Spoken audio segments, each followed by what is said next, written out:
ਧੰਨ ਧੰਨ ਸਾਹਿਬ ਸ੍ਰੀ ਗੁਰੂ ਗ੍ਰੰਥ ਸਾਹਿਬ ਮਹਾਰਾਜ ਜੀ ਦੀ ਪਾਵਨ ਹਜ਼ੂਰੀ ਅੰਦਰ ਜੁੜ ਬੈਠੇ ਸਤਸੰਗੀ ਜਨੋ, ਆਓ ਸਭ ਤੋਂ ਪਹਿਲਾਂ ਫਤਿਹ ਦੀ ਸਾਂਝ ਕਰੀਏ। ਸਰਬੱਤ ਮਾਈ ਪਾਈ ਗੱਜ ਵੱਜ ਕੇ ਆਖੋ ਜੀ, ਵਾਹਿਗੁਰੂ ਜੀ ਕਾ ਖਾਲਸਾ, ਵਾਹਿਗੁਰੂ ਜੀ ਕੀ ਫਤਿਹ। ਮਨੁੱਖ ਦੇ ਕੋਲ ਗੁਣ ਹੋਣ ਤਾਂ ਉਸ ਨੂੰ ਸ਼ੋਭਾ ਤੇ ਵਡਿਆਈ ਮਿਲਦੀ ਹੈ। ਜੇ ਪੱਲੇ ਕੇਵਲ ਔਗਣ ਹੋਣ ਤਾਂ ਫਿਰ ਉਹਦਾ ਥਾਂ ਥਾਂ ਤੇ ਨਿਰਾਦਰ ਹੁੰਦਾ ਹੈ। ਦੇਖਣ ਨੂੰ ਤਾਂ ਇਨਸਾਨ ਸਾਰੇ ਇੱਕੋ ਜਿਹੇ ਨਜ਼ਰ ਆਉਂਦੇ ਨੇ, ਪਰ ਆਪਣੇ ਗੁਣਾਂ ਕਰਕੇ, ਆਪਣੇ ਸੁਭਾਅ ਕਰਕੇ, ਆਪਣੀ ਖੁਰਾਕ ਦਿਲੀ ਕਰਕੇ, ਪਿਆਰ ਭਾਵਨਾ ਕਰਕੇ ਉਹ ਸਤਿਕਾਰੇ ਜਾਂਦੇ ਨੇ, ਪਿਆਰੇ ਜਾਂਦੇ ਨੇ। ਪਰ ਕੁਝ ਲੋਕ ਆਪਣੇ ਭੈੜੇ ਸੁਭਾਅ ਕਾਰਨ, ਔਗਣਾਂ ਦੇ ਕਾਰਨ ਉਹਨਾਂ ਨੂੰ ਫਿਟਕਾਰਿਆ ਵੀ ਜਾਂਦਾ ਹੈ। ਉਹਨਾਂ ਦੇ ਨੇੜੇ ਬੈਠਣ ਨੂੰ ਕੋਈ ਤਿਆਰ ਨਹੀਂ ਹੁੰਦਾ। ਸਤਿਗੁਰੂ ਜੀ ਦੀ ਪਾਵਨ ਬਾਣੀ ਸਾਨੂੰ ਸਿਖਾਉਂਦੀ ਹੈ, ਨਾਨਕ ਔਗਣ ਜੇਤੜੇ ਤੇਤੇ ਗਲੀ ਜ਼ੰਜੀਰ। ਜਿੰਨੇ ਅਸੀਂ ਔਗਣੇ ਇਕੱਠੇ ਕਰ ਰਹੇ ਹਾਂ, ਇਹ ਮਾਨੋ ਕਿ ਆਪਣੇ ਗਲ ਦੇ ਅੰਦਰ ਅਸੀਂ ਫਾਹੀ ਆਪ ਤਿਆਰ ਕਰਦੇ ਹਾਂ। ਭਗਤ ਰਵਿਦਾਸ ਜੀ ਨੇ ਸਾਨੂੰ ਇੱਕ ਬੜੀ ਕੀਮਤੀ ਵਿਚਾਰ ਦਿੱਤੀ। ਕਹਿਣ ਲੱਗੇ ਕਿ ਹੇ ਇਨਸਾਨ, ਦੇਖ ਛੋਟੇ ਛੋਟੇ ਜੀਵ ਜੰਤ ਨੇ, ਜਾਨਵਰ ਹਨ, ਉਹ ਕਿਵੇਂ ਆਪਣੇ ਜੀਵਨ ਨੂੰ ਤਬਾਹ ਕਰ ਬੈਠੇ ਨੇ। ਉਦਾਹਰਨਾਂ ਦਿੱਤੀਆਂ, ਮ੍ਰਿਗ, ਮੀਨ, ਭ੍ਰਿੰਗ, ਪਤੰਗ, ਕੁੰਚਰ। ਕਹਿਣ ਲੱਗੇ ਪੰਜੇ ਹੀ ਇਹਨਾਂ ਦੇ ਅੰਦਰ ਇੱਕ ਇੱਕ ਔਗਣ ਹੈ। ਜਿਵੇਂ ਹਿਰਨ ਹੈ, ਉਹਨੂੰ ਘੰਡੇ ਹਿੜੇ ਦਾ ਨਾਦ ਬੜਾ ਚੰਗਾ ਲੱਗਦਾ ਹੈ, ਉਹ ਉਸ ਪਾਸੇ ਨੂੰ ਦੌੜਦਾ ਜਿੱਥੇ ਸੰਗੀਤ ਪੈਦਾ ਹੋ ਰਿਹਾ, ਤੇ ਸ਼ਿਕਾਰੀ ਜਿਹੜਾ ਉਹਦੇ ਉੱਤੇ ਜਾਲ ਪਾ ਲੈਂਦਾ, ਉਸ ਨੂੰ ਕਾਬੂ ਕਰ ਲੈਂਦਾ ਹੈ। ਮੀਨ ਜਿਹੜੀ ਮੱਛੀ ਹੈ, ਉਸ ਨੂੰ ਫੜਨ ਵਾਸਤੇ ਸ਼ਿਕਾਰੀ ਕੁੰਡੀ ਦੇ ਨਾਲ ਜਰਾ ਕੁ ਜਿੰਨਾ ਮਾਸ ਦਾ ਟੋਟਾ ਲਾਉਂਦਾ ਹੈ ਤਾਂ ਜਿਹੜੀ ਮੱਛੀ ਹੈ ਉਸ ਕੁੰਡੀ ਦੇ ਵਿੱਚ ਫਸ ਜਾਂਦੀ ਹੈ। ਭੌਰਾ ਹੈ, ਉਹਨੂੰ ਮਕਰੰਦ ਦੇ ਨਾਲ ਬੜਾ ਮੋਹ ਹੈ, ਆਪਣੇ ਆਪ ਨੂੰ ਫੁੱਲ ਦੇ ਅੰਦਰ ਬੰਦ ਕਰਵਾ ਕੇ ਆਪਣੇ ਜੀਵਨ ਦਾ ਅੰਤ ਕਰ ਲੈਂਦਾ ਹੈ। ਪਤੰਗਾ ਜਿੱਥੇ ਅੱਗ ਬਲ ਰਹੀ ਹੋਵੇ ਉਹਦੇ ਉੱਤੇ ਹੀ ਆਪਣੇ ਖੰਭ ਸਾੜ ਕੇ ਆਪਣੇ ਆਪ ਨੂੰ ਖਤਮ ਕਰ ਲੈਂਦਾ ਹੈ। ਇਸੇ ਤਰ੍ਹਾਂ ਕਹਿੰਦੇ ਹਾਥੀ ਹੈ ਜਿਹੜਾ, ਉਹ ਇੰਨਾ ਜ਼ਿਆਦਾ ਕਾਮੀ ਹੈ ਕਿ ਉਸ ਨੂੰ ਫੜਨ ਵਾਸਤੇ ਕੀ ਕਰਦੇ ਨੇ ਕਿ ਨਕਲੀ ਹਥਨੀ ਉਹ ਤਿਆਰ ਕੀਤੀ ਜਾਂਦੀ ਹੈ, ਵਿਚਕਾਰ ਟੋਆ ਪੁੱਟਿਆ ਜਾਂਦਾ ਹੈ। ਜਦੋਂ ਉਹਦੇ ਅੰਦਰ ਕਾਮ ਉਤੇਜਿਤ ਹੁੰਦਾ ਹੈ ਤੇ ਉਸ ਪਾਸੇ ਨੂੰ ਦੌੜਦਾ ਹੈ, ਖੱਡ ਵਿੱਚ ਡਿੱਗ ਪੈਂਦਾ ਹੈ ਤੇ ਫਿਰ ਉਹ ਮੁਹਾਵਤ ਉਹਦੇ ਉੱਤੇ ਸਵਾਰ ਹੋ ਜਾਂਦਾ ਹੈ। ਅਸੀਂ ਸਰਕਸ ਵਿੱਚ ਦੇਖਿਆ ਹੋਵੇਗਾ ਕਿ ਕਿਵੇਂ ਫਿਰ ਮਨੁੱਖ ਦੇ ਇਸ਼ਾਰਿਆਂ ਦੇ ਉੱਤੇ ਉਹ ਨੱਚਦਾ ਹੈ। ਕਹਿਣ ਲੱਗੇ ਇਹ ਤਾਂ ਜਾਨਵਰਾਂ ਦੀ ਗੱਲ ਸੀ ਕਿ ਇਹਨਾਂ ਦੇ ਅੰਦਰ ਇੱਕ ਇੱਕ ਘਾਟ ਸੀ, ਇੱਕ ਇੱਕ ਐਬ ਸੀ, ਇੱਕ ਇੱਕ ਔਗਣ ਸੀ ਇਹਨਾਂ ਦੇ ਅੰਦਰ। ਮ੍ਰਿਗ, ਮੀਨ, ਭ੍ਰਿੰਗ, ਪਤੰਗ, ਕੁੰਚਰ, ਏਕ ਦੁਖ ਬਿਨਾਸ਼, ਪੰਜ ਰੋਗ ਅਸਾਧ ਜਾਮੈ ਤਾਕੀ ਕੇਤਕ ਆਸ। ਹੈ ਮਨੁੱਖ, ਉਹਨਾਂ ਦੇ ਅੰਦਰ ਇੱਕ ਇੱਕ ਔਗਣ ਸੀ, ਉਹਨਾਂ ਦਾ ਜੀਵਨ ਤਬਾਹ ਹੋ ਗਿਆ। ਤੇਰੇ ਅੰਦਰ ਤਾਂ ਇਹ ਪੰਜੇ ਹੀ ਬੈਠੇ ਹੋਏ ਨੇ। ਕਿਵੇਂ ਸਾਨੂੰ ਜਿਹੜਾ ਸੰਗੀਤ ਚੰਗਾ ਲੱਗਦਾ ਹੈ, ਕਿਵੇਂ ਗੰਦੀਆਂ ਧੁਨਾਂ ਚੰਗੀਆਂ ਲੱਗਦੀਆਂ ਨੇ, ਕਿਵੇਂ ਅਸ਼ਲੀਲ ਗਾਣੇ ਅਸੀਂ ਸੁਣਦੇ ਹਾਂ, ਕਿਵੇਂ ਮਾੜੇ ਚਿੱਤਰ ਅਸੀਂ ਦੇਖਦੇ ਹਾਂ, ਅਸ਼ਲੀਲ ਸਮੱਗਰੀ ਪੜ੍ਹਦੇ ਹਾਂ, ਕਿਵੇਂ ਸਾਡੇ ਅੰਦਰ ਕਾਮ ਉਤੇਜਨ ਹੁੰਦਾ ਹੈ। ਇਹ ਸਾਰੀਆਂ ਗੱਲਾਂ ਸਾਨੂੰ ਦੇਖਣ ਵਾਲੀਆਂ ਕਿ ਜੇ ਇੱਕ ਭੌਰਾ ਜਿਹੜਾ ਹੈ ਉਸ ਨੂੰ ਚਸਕਾ ਹੈ ਰਸ ਦਾ, ਤੇ ਕੀ ਸਾਨੂੰ ਨਹੀਂ ਹੈ? ਜੇ ਮੱਛੀ ਹੈ ਉਸ ਨੂੰ ਜ਼ਬਾਨ ਦਾ ਚਸਕਾ ਹੈ ਤੇ ਸਾਡੇ ਅੰਦਰ ਨੇ। ਇਹ ਸਾਰੇ ਔਗਣ ਭਗਤ ਰਵਿਦਾਸ ਜੀ ਕਹਿਣ ਲੱਗੇ, ਹੇ ਮਨੁੱਖ, ਸਾਰੇ ਇਕੱਠੇ ਤੇਰੇ ਅੰਦਰ ਨੇ। ਫਿਰ ਤੇਰੇ ਚੰਗੇ ਜੀਵਨ ਦੀ ਕਿੱਥੋਂ ਆਸ ਕੀਤੀ ਜਾ ਸਕਦੀ ਹੈ? ਇਸ ਲਈ ਜੇ ਅਸੀਂ ਚਾਹੁੰਦੇ ਹਾਂ ਕਿ ਇਹਨਾਂ ਔਗਣਾਂ ਤੋਂ ਛੁਟਕਾਰਾ ਹੋਵੇ, ਫਿਰ ਸਤਿਗੁਰੂ ਜੀ ਦੇ ਕੋਲੋਂ ਗਵਾਹੀ ਲੈ ਕੇ ਤੇ ਜਿਹੜੇ ਗੁਣ ਨੇ ਉਹ ਜੀਵਨ ਅੰਦਰ ਧਾਰਨ ਕਰਨੇ ਚਾਹੀਦੇ। ਨਾਨਕ ਔਗਣ ਜੇਤੜੇ ਤੇਤੇ ਗਲੀ ਜ਼ੰਜੀਰ, ਜੇ ਗੁਣ ਹੋਣ ਤਾਂ ਕੱਟੀਆਂ ਸੇ ਭਾਈ ਸੇ ਵੀਰ। ਅਸਲ ਵਿੱਚ ਇਹ ਸਾਡੇ ਮਿੱਤਰ ਨੇ, ਉਹ ਨੇ ਗੁਣ। ਭਾਈ ਸਾਹਿਬ ਜੀ ਦਾ ਬਹੁਤ ਧੰਨਵਾਦ ਹੈ ਜਿਨ੍ਹਾਂ ਨੇ ਗੁਰਦੇਵ ਜੀ ਦੇ ਅਮੋਲਕ ਬਚਨਾਂ ਦੀ ਵਿਚਾਰ ਸੰਗਤਾਂ ਦੇ ਨਾਲ ਸਾਂਝੀ ਕੀਤੀ ਹੈ। ਹੁਣ ਕੁਝ ਸਮਾਂ ਵਿਚਾਰ ਵਟਾਂਦਰੇ ਲਈ ਰੱਖਿਆ ਗਿਆ ਹੈ। ਸਵਾਲ ਜਵਾਬ ਜਿਸ ਨੂੰ ਅਸੀਂ ਕਹਿੰਦੇ ਹਾਂ, ਕੁਝ ਸਵਾਲ ਸਾਡੇ ਕੋਲ ਰਾਤ ਦੇ ਦੀਵਾਨ ਦੇ ਬਕਾਇਆ ਨੇ। ਪਹਿਲਾਂ ਅਸੀਂ ਚਾਹਾਂਗੇ ਕਿ ਉਹਨਾਂ ਵਿੱਚੋਂ ਕੁਝ ਸਵਾਲ ਵਿਚਾਰ ਲਏ ਜਾਣ। ਜੇਕਰ ਆਪ ਜੀ ਵੱਲੋਂ ਸਵਾਲ ਆਉਂਦੇ ਨੇ ਤਾਂ ਉਹ ਵੀ ਅਸੀਂ ਇੱਥੇ ਵਿਚਾਰਨ ਦਾ ਯਤਨ ਕਰਾਂਗੇ। ਬੇਨਤੀ ਹੈ, ਗੁਰਬਾਣੀ ਦੇ ਨਾਲ ਵੱਧ ਤੋਂ ਵੱਧ ਸਵਾਲ ਹੋਣੇ ਚਾਹੀਦੇ। इतिहास संबंधी ਜਾਂ ਮਰਜ਼ਾਦਾ ਸੰਬੰਧੀ ਜਿਹੜੇ ਸਵਾਲ ਹੈ ਉਹ ਆਪ ਜੀ ਲਿਖਤੀ ਤੌਰ ਤੇ ਸਾਨੂੰ ਇੱਥੇ ਭੇਜ ਦਿਓ ਜਾਂ ਨੋਟ ਕਰਵਾ ਦਿਓ। ਉਹਦੇ ਉੱਤੇ ਵਿਚਾਰ ਪੇਸ਼ ਕਰਨ ਵਾਸਤੇ ਮੈਂ ਸੱਦਾ ਦਿੰਦਾ ਹਾਂ ਗਿਆਨੀ ਗੁਰਬਚਨ ਸਿੰਘ ਜੀ, ਪ੍ਰਿੰਸੀਪਲ ਗੁਰਮਤਿ ਗਿਆਨ ਮਿਸ਼ਨਰੀ ਕਾਲਜ ਲੁਧਿਆਣਾ, ਔਰ ਭਾਈ ਸੁਖਵਿੰਦਰ ਸਿੰਘ ਜੀ ਦਦੇਹਰ।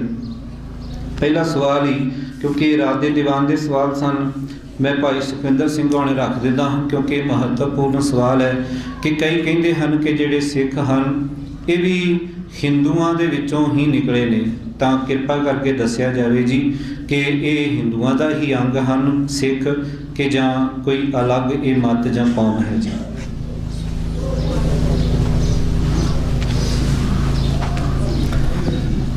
सतगुरु साहिब श्री गुरु ग्रंथ साहिब जी की पावन हजूरी विच जुड़ बैठे गुरु प्यारे गुरु सवारे सतसंगी जनों, वाहिगुरु जी का खालसा वाहिगुरु जी की फतेह। साध संगत की गल नाराज हो कि थक गए हो? हैं जी जां ये सोचते होने भी दो गड्डियां आईयां पता नहीं किन्ने घोने आ, कदी एक उठदा एक बह जांदा, यही तो नहीं गल किते? हैं जी चलो फिर फतेह बुलाइए। वाहिगुरु जी का खालसा वाहिगुरु जी की फतेह। सतगुरु जी की गोद विच बैठ के आप जी ने सतगुरु की बाणी की विचार श्रवण की है, और सतगुरु की बाणी की विचार करदियां ਜਿਹੜੀਆਂ ਕਮੀਆਂ ਸਾਡੇ ਸਮਾਜ ਵਿੱਚ ਆ ਰਹੀਆਂ ਨੇ ਉਹਨਾਂ ਕਮੀਆਂ ਵੱਲ ਵੀ ਧਿਆਨ ਦਿਵਾਉਣ ਦਾ ਯਤਨ ਕੀਤਾ ਹੈ। ਚੰਗਿਆਈ ਤੇ ਬੁਰਾਈ ਦੋਨੋਂ ਗੱਲਾਂ ਸਾਹਮਣੇ ਰੱਖੀਆਂ ਨੇ, ਔਰ ਗੁਰਬਾਣੀ ਵਿਚਾਰ ਕਰਦੇ ਹਾਂ ਅਸੀਂ ਇਹ ਨਿਰਣਾ ਕਰਨਾ ਹੈ ਕਿ ਅਸੀਂ ਚੰਗਿਆਈ ਨੂੰ ਰੱਖਣਾ ਹੈ ਤੇ ਬੁਰਾਈ ਨੂੰ ਛੱਡਣਾ ਹੈ।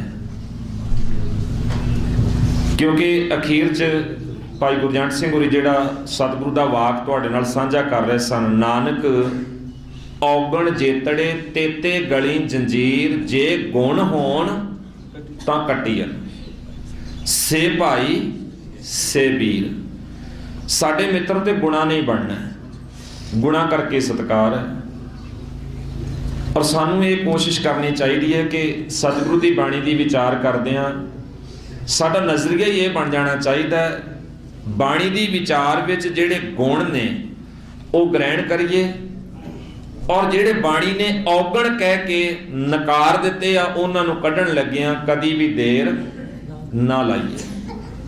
सवाल आया आप संगत वालों कि की जिहड़े सिख हन ये हिंदुआं विचों निकले ने, और एक लेवल जिहड़ा है शायद आप जी कश्मीर की धरती ते बैठे हो, इत्थे शायद आप जी दे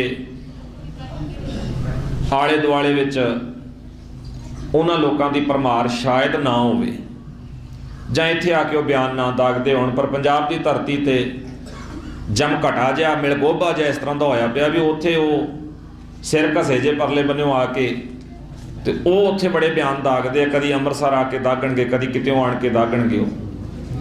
वो इत्थों तक भी कहते भी सिख, एक तो सवाल आया भी सिख हिंदुआं विचों निकलिया, तो वो अगला बयान दागदे ने भी सिख भी हिंदुआं दा ही अंग है, ये हिंदू ही ने, ते इत्थों तक भी इन्हां ने ये लिख दिता और लोकां दे विच प्रचार रहे ने कि सिख जिहड़े आ ये हिंदुआं दा सुधरिया होया रूप आ, ये सारा कुछ भी कर चुके हैं। सतगुरु दे प्यारिओ, पहला तो सानू ये विचारन की लोड़ है कि हिंदू की परिभाषा की है, किहड़ियां गल्लां करके हिंदू मन्निया जा सकता है, किहड़ी पूजा करता होवे, किहड़ा वो यकीन रखता होवे, किहड़ी ओहदी देख होवे, किहो जिहा ओहदा लिबास होवे, किहो जिहा ओहदा रहन सहन खाण पीण बोलन चालन होवे, फिर ही तय होएगा ना भी ये जिवें आपां सिख बाबत कहना होवे, पंज ककारी वर्दी पाई होवे, गुरु ग्रंथ साहब तो बिना वो किते सिर ना झुकाउंदा होवे, साबत सूरत होवे, ਆਪਾਂ ਜਿਹਨੂੰ ਗੁਰੂ ਗ੍ਰੰਥ ਸਾਹਿਬ ਸੱਚੇ ਪਾਤਸ਼ਾਹ ਜੀ ਦੀ ਵਿਚਾਰਧਾਰਾ ਨੂੰ ਸਾਹਮਣੇ ਰੱਖ ਕੇ ਸਿੱਖ ਦੀ ਪਰਿਭਾਸ਼ਾ ਤੈਅ ਕਰਾਂਗੇ। ਸਿੱਖ ਰਹਿਤ ਮਰਜ਼ਾਦਾ ਪੜ੍ਹ ਕੇ ਦੇਖੋ।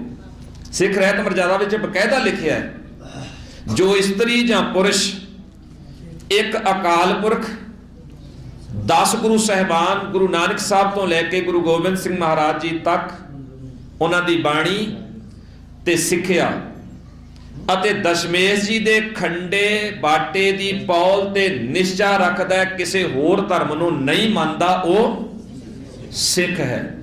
ਹੁਣ ਜਦੋਂ ਅਸੀਂ ਕਹਿੰਦੇ ਵੇਖੋ ਜੀ ਸਿੱਖ ਹਿੰਦੂਆਂ ਚੋਂ ਨਿਕਲੇ, ਕਮਾਲ ਦੀ ਗੱਲ ਹੈ। ਨਾ ਅਸੀਂ ਜਨੇਊ ਪਾਈਏ, ਨਾ ਅਸੀਂ ਮੱਥੇ ਤੇ ਟਿੱਕਾ ਲਾਈਏ, ਨਾ ਅਸੀਂ ਧੋਤੀ ਬੰਨੀਏ, ਨਾ ਅਸੀਂ ਮਾਲਾ ਫੜੀਏ, ਨਾ ਅਸੀਂ ਵੇਦਾਂ ਸ਼ਾਸਤਰਾਂ ਨੂੰ ਮੰਨੀਏ, ਨਾ ਅਸੀਂ ਮੂਰਤੀ ਨੂੰ ਮੱਥਾ ਟੇਕੀਏ, ਨਾ ਅਸੀਂ ਤੀਰਥਾਂ ਤੇ ਵਿਸ਼ਵਾਸ ਰੱਖੀਏ, ਤੇ ਫਿਰ ਅਸੀਂ ਹਿੰਦੂ ਕਿਵੇਂ ਹੋ ਗਏ? ਕਿਵੇਂ ਸਾਬਤ ਹੋਏਗਾ? ਜਦੋਂ ਸਾਡਾ ਉਹਨਾਂ ਸਾਰੀਆਂ ਗੱਲਾਂ ਤੇ ਵਿਸ਼ਵਾਸ ਹੀ ਨਹੀਂ, ਤੇ ਤੁਸੀਂ ਸਾਨੂੰ ਇਹ ਕਿਵੇਂ ਸਾਬਤ ਕਰ ਦਿਓਗੇ? ਅਸੀਂ ਇੱਕ ਗੁਰੂ ਗ੍ਰੰਥ ਸਾਹਿਬ ਨੂੰ ਮੰਨਣ ਵਾਲੇ ਹਾਂ। ਤੁਸੀਂ 3 ਦੇਵਤੇ ਬ੍ਰਹਮਾ ਵਿਸ਼ਨੂੰ ਮਹੇਸ਼ ਦੇ ਉੱਤੇ ਵਿਸ਼ਵਾਸ ਰੱਖਦੇ ਹੋ, ਅਸੀਂ ਇੱਕ ਅਕਾਲ ਪੁਰਖ ਤੇ ਵਿਸ਼ਵਾਸ ਰੱਖਦੇ ਹਾਂ। ਤੁਹਾਡੇ ਭਗਵਾਨ ਜੰਮਦੇ ਆ ਤੇ ਮਰਦੇ ਆ, ਸਾਡਾ ਭਗਵਾਨ ਨਾ ਜੰਮਦਾ ਹੈ ਨਾ ਮਰਦਾ ਹੈ। ਕਿਵੇਂ ਕਹੋਗੇ ਤੁਸੀਂ ਸਿੱਖ ਹਿੰਦੂ ਆ? ਕਿਵੇਂ ਕਹੋਗੇ? ਤੁਸੀਂ ਮੂਰਤੀਆਂ ਪੂਜਣ ਵਾਲੇ, ਅਸੀਂ ਗੁਰੂ ਗ੍ਰੰਥ ਸਾਹਿਬ ਦੀ ਬਾਣੀ ਨੂੰ ਮੰਨਣ ਵਾਲੇ, ਅਸੀਂ ਸ਼ਬਦ ਦੇ ਪੁਜਾਰੀ, ਕਿਸੇ ਮੂਰਤੀ ਦੇ ਪੁਜਾਰੀ ਨਹੀਂ ਆ। ਕਿਵੇਂ ਕਹੋਗੇ ਤੁਸੀਂ ਸਿੱਖ ਹਿੰਦੂ ਆ?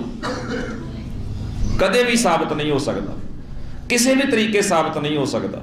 ਨਾ ਸਾਡਾ ਰਹਿਣ ਸਹਿਣ ਤੁਹਾਡੇ ਨਾਲ ਮੇਲ ਖਾਂਦਾ, ਨਾ ਸਾਡਾ ਪਹਿਰਾਵਾ ਤੁਹਾਡੇ ਨਾਲ ਮੇਲ ਖਾਂਦਾ।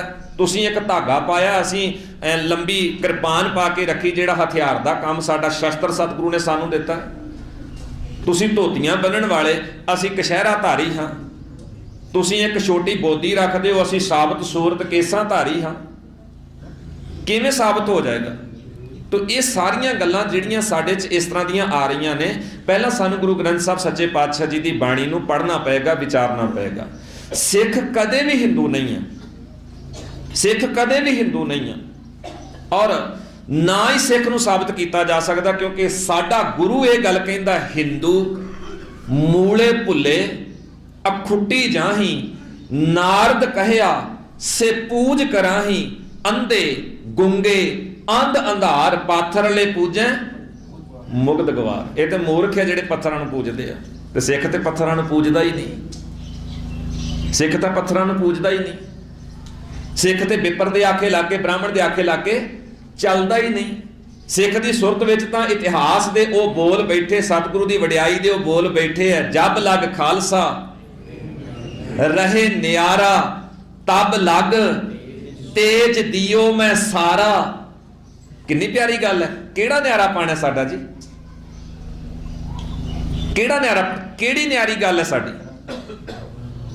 ਸਾਡਾ ਚਮੜੇ ਦਾ ਰੰਗ ਨਿਆਰਾ, ਸਾਡੀਆਂ ਅੱਖਾਂ ਕੋਈ ਇਹਨਾਂ ਨਾਲੋਂ ਵੱਖਰੀਆਂ ਲੱਗੀਆਂ ਨੇ, ਸਾਡਾ ਕੋਈ ਮੂੰਹ ਇਹਨਾਂ ਨਾਲੋਂ ਵੱਖਰਾ ਲੱਗਾ ਹੈ, ਹੱਥ ਪੈਰ ਅੰਗ ਪੈਰ, ਸਾਡੇ ਸਰੀਰ ਦੀ ਬਣਤਰ ਸਾਰੀ ਇਹਨਾਂ ਵਾਂਗੂ ਹੀ ਹੈ।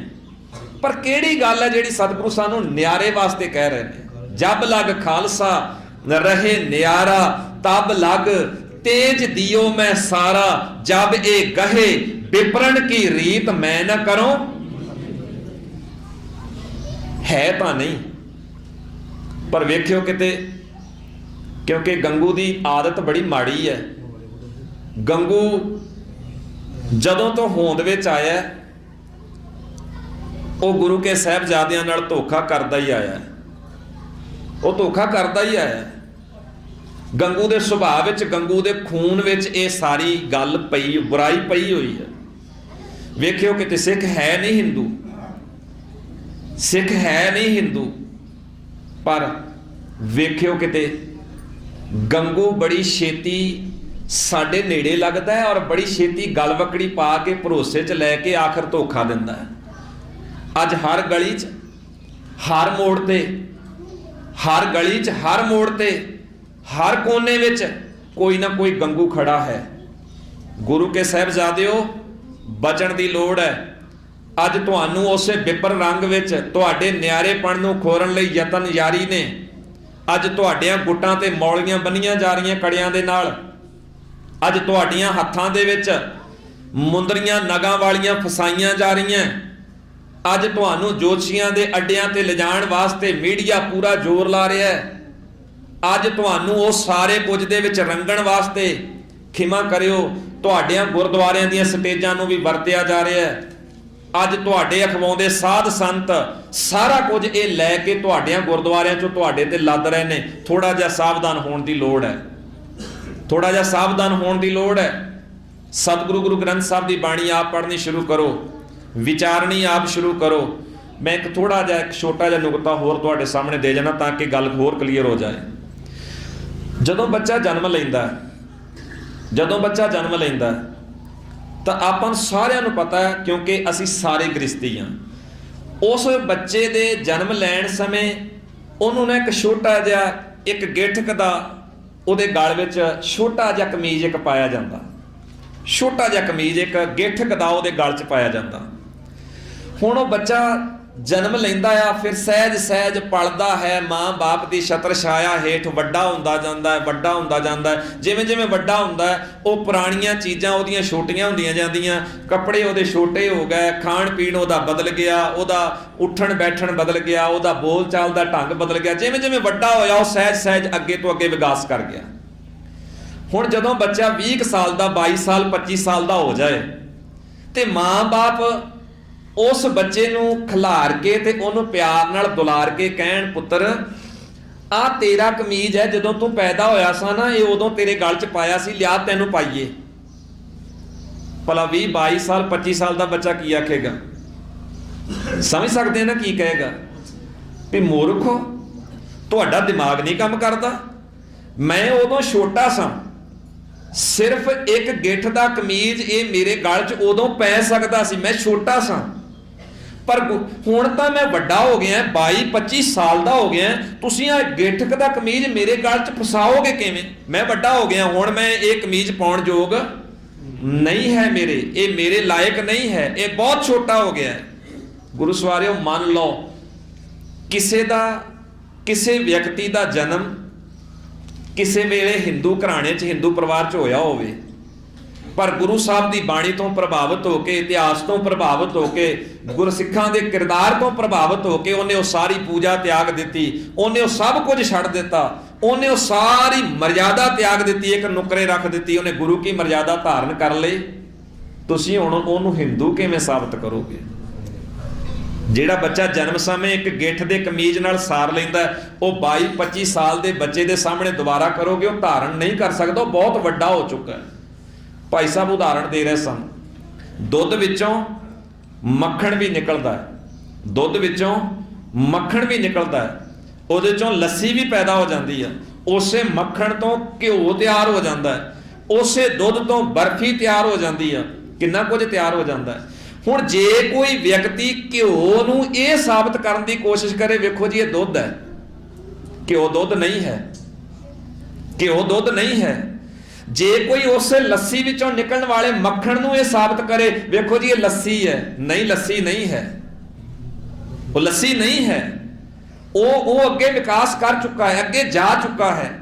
ਸਤਿਗੁਰੂ ਦੇ ਪਿਆਰਿਓ, ਐਵੇਂ ਜੇ ਮੰਨ ਲਓ ਕੋਈ ਪਰਿਵਾਰ ਇਸ ਤਰ੍ਹਾਂ ਇਸ ਮਰਜ਼ਾਦਾ ਨੂੰ ਛੱਡ ਕੇ ਗੁਰੂ ਕੀ ਮਰਜ਼ਾਦਾ ਵਿੱਚ ਆ ਗਿਆ ਹੋਵੇ, ਉਹਨੂੰ ਸਾਬਤ ਨਹੀਂ ਕੀਤਾ ਜਾ ਸਕਦਾ, ਕਿਉਂਕਿ ਉਹਨੇ ਉਹ ਸਾਰੀ ਮਰਜ਼ਾਦਾ ਨਾਲੋਂ ਤੋੜ ਵਿਛੋੜਾ ਕਰ ਲਿਆ ਹੈ। ਸੋ ਸਤਿਗੁਰੂ ਕਿਰਪਾ ਕਰਨ। ਮੇਰੀ ਤਾਂ ਇਹੀ ਬੇਨਤੀ ਹੈ ਕਿ ਇਹੋ ਜਿਹੇ ਸਵਾਲਾਂ ਦੇ ਜਵਾਬ ਲੱਭਣ ਲਈ ਸਾਨੂੰ ਗੁਰੂ ਗ੍ਰੰਥ ਸਾਹਿਬ ਸੱਚੇ ਪਾਤਸ਼ਾਹ ਜੀ ਦੀ ਬਾਣੀ ਆਪ ਪੜ੍ਹਨੀ ਚਾਹੀਦੀ ਹੈ, ਘਰਾਂ 'ਚ ਬੈਠ ਕੇ ਇਸ ਤਰ੍ਹਾਂ ਦਾ ਸੁਭਾਅ ਬਣਾਉਣਾ ਚਾਹੀਦਾ ਹੈ। ਜਿਹੜੇ ਵੀਰ ਭੈਣਾਂ ਇਸ ਤਰ੍ਹਾਂ ਦਾ ਸਵਾਲ ਹੋਰ ਵੀ ਜਾਣਨਾ ਚਾਹਣ, ਹੋਰ ਗਹਿਰਾਈ ਨਾਲ ਵੇਖਣਾ ਚਾਹਣ, ਹੇਠਾਂ ਸਟਾਲ ਦੇ ਉੱਤੇ ਇੱਕ ਛੋਟੀ ਜਿਹੀ ਪੁਸਤਕ ਹੈ, ਮੇਰਾ ਖਿਆਲ ਸ਼ਾਇਦ 40 ਜਾਂ 50 ਰੁਪਏ ਦੀ ਹੋਏਗੀ, ਹਮ ਹਿੰਦੂ ਨਹੀਂ, ਭਾਈ ਕਾਨ ਸਿੰਘ ਨਾਭਾ ਹੋਰਾਂ ਦੀ। ਉਹ ਹਿੰਦੀ 'ਚ ਵੀ ਮਿਲ ਜਾਂਦੀ, ਜਿਹਨਾਂ ਨੂੰ ਪੰਜਾਬੀ ਨਹੀਂ ਆਉਂਦੀ। ਵੈਸੇ ਕੋਸ਼ਿਸ਼ ਕਰਨੀ ਚਾਹੀਦੀ, ਸਾਨੂੰ ਪੰਜਾਬੀ ਆਉਣੀ ਚਾਹੀਦੀ ਹੈ, ਪੜ੍ਹਨੀ ਚਾਹੀਦੀ ਹੈ। ਹਿੰਦੀ ਪੰਜਾਬੀ ਦੋਨਾਂ ਭਾਸ਼ਾਵਾਂ ਦੇ ਵਿੱਚ ਹੇਠਾਂ ਸਟਾਲ ਤੇ ਪਈ ਹੈ, ਆਪਣੇ ਘਰਾਂ 'ਚ ਲਿਜਾ ਕੇ ਹੋਰ ਵਧੇਰੇ ਜਾਣਕਾਰੀ ਇਸ ਬਾਬਤ ਤੁਸੀਂ ਲੈ ਸਕਦੇ ਹੋ। ਬੜਾ ਸੋਹਣਾ ਵਿਚਾਰ ਭਾਈ ਸਾਹਿਬ ਜੀ ਨੇ ਆਪ ਜੀ ਦੇ ਨਾਲ ਸਾਂਝਾ ਕੀਤਾ ਹੈ। ਇਹ ਸਵਾਲ ਇਹ ਤਾਂ ਸਾਹਮਣੇ ਆ ਜਾਂਦਾ, ਅਸੀਂ ਇੱਕ ਟੋਚਰ ਜਿਹਾ ਡਾਹ ਲੈਂਦੇ। ਵੇਖੋ ਜੀ, ਗੁਰੂ ਨਾਨਕ ਸਾਹਿਬ ਹਿੰਦੂ ਘਰਾਣੇ ਦੇ ਵਿੱਚ ਪੈਦਾ ਹੋਏ ਸਨ, ਤੇ ਜੇ ਇਸਲਾਮ ਮਤ ਵਿੱਚ ਪੈਦਾ ਹੋ ਜਾਂਦੇ ਤੇ ਫਿਰ ਅਸੀਂ ਇਹ ਗੱਲ ਕਰਨੀ ਸੀ, ਦੇਖੋ ਜੀ ਉਹ ਇਸਲਾਮ ਮਤ ਵਿੱਚ ਪੈਦਾ ਹੋਏ ਸਨ। ਕੀ ਗੁਰੂ ਨਾਨਕ ਸਾਹਿਬ ਜੀ ਨੇ ਜਨੇਊ ਪਵਾਇਆ ਸੀ, ਪਹਿਨਿਆ ਸੀ? ਨਹੀਂ ਪਹਿਨਿਆ ਨਾ। ਬਾਣੀ ਦੇ ਅੰਦਰ ਅਸੀਂ ਪੜ੍ਹਦੇ ਹਾਂ ਕਿ ਸ਼ਬਦ ਗੁਰੂ ਸੁਰਦ ਧੁਨ ਚੇਲਾ। ਗੁਰੂ ਨਾਨਕ ਸਾਹਿਬ ਦਾ ਜਿਹੜਾ ਗੁਰੂ ਉਹ ਕੋਈ ਬ੍ਰਾਹਮਣ ਨਹੀਂ, ਬਾਣੀ ਤਾਂ ਸਾਡੀ ਅਗਵਾਈ ਕਰਦੀ ਹੈ।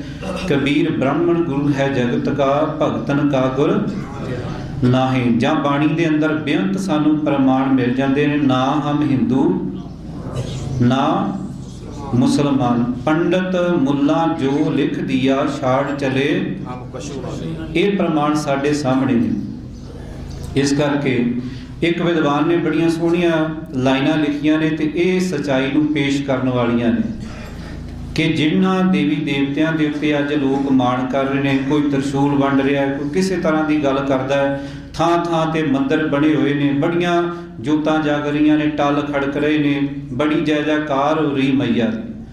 ਉਹ ਕਹਿੰਦਾ ਹੈ ਕਿ ਜਿਸ ਨੂੰ ਇੰਨਾ ਜ਼ਾਹਰਾ ਸਮਝਿਆ ਜਾਂਦਾ ਸੀ, ਸ਼ਕਤੀ ਵਾਲਾ ਸਮਝਿਆ ਜਾਂਦਾ ਸੀ, ਉਹ ਕਿਹਾ ਜਾਂਦਾ ਕਲਕੱਤੇ ਵਾਲੀ ਦੇਵੀ ਜਿਹੜੀ ਹੈ ਉਹ ਬੜੀ ਜ਼ਾਹਰੀ ਹੈ। ਉਹਨੇ ਇੱਕ ਗੱਲ ਲਿਖੀ, ਕਹਿੰਦਾ ਕਾਲੀ ਕਲਕੱਤੇ ਵਾਲੀ ਕਰ ਗਈ ਭੌਣ ਖਾਲੀ, ਜਾਏ ਕੇ ਬਰਾਜੀ ਕਹੀਂ ਚਾਦਰਾਂ ਨੂੰ ਤਾਣ ਕੇ। ਜਦੋਂ ਮੁਸੀਬਤ ਪੈਂਦੀ ਹੈ ਨਾ, ਉਦੋਂ ਪਤਾ ਨਹੀਂ ਇਹ ਦੇਵੀ ਦੇਵਤੇ ਜਿਹੜੇ ਕਿੱਥੇ ਅਲੋਪ ਹੋ ਜਾਂਦੇ। ਗੁਰੂ ਤੇਗ ਬਹਾਦਰ ਸਾਹਿਬ ਜੀ ਦੇ ਕੋਲੇ ਲੋਕ ਗਏ ਸਨ, ਜਦੋਂ ਇਹਨਾਂ ਦਾ ਕੰਮ ਪੂਰਾ ਹੋ ਜਾਂਦਾ ਤੇ ਫਿਰ ਅੱਖਾਂ ਦਿਖਾਉਣੀਆਂ ਸ਼ੁਰੂ ਕਰ ਦਿੰਦੇ ਨੇ, ਉਦੋਂ ਕਹਿੰਦੇ ਤੁਸੀਂ ਤਾਂ ਸਾਡੇ ਹੀ ਹੋ।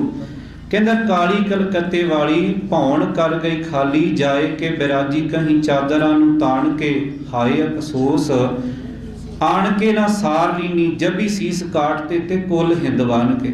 ਜਦੋਂ ਸਿਰ ਕੱਟੇ ਜਾ ਰਹੇ ਸੀ ਨਾ, ਉਦੋਂ ਆਣ ਕੇ ਇਹਨੇ ਸਾਰ ਨਹੀਂ ਲਈ। ਕਹਿੰਦਾ ਹਾਏ ਅਫਸੋਸ ਆਣ ਕੇ ਨਾ ਸਾਰ ਲੀਨੀ, ਜਬੀ ਸੀਸ ਕਾਟਤੇ ਤੇ ਕੁੱਲ ਹਿੰਦਵਾਨ ਕੇ।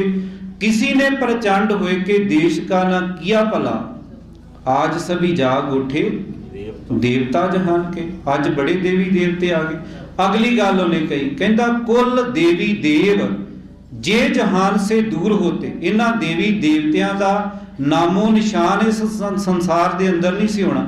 ये जिहड़े थां थां ते टल खड़क रहे ने, जिहड़े सानू कह रहे ने तुसीं हिंदू हो, उन्हां दे देवी देवतियां बारे वो कवि कहंदा कुल देवी देव जे जहान से दूर होते, जो ना तीर छूटते गोबिंद सिंह जवान के। ये तां कलगीधर पातशाह जी ने बख्शिश कीती है।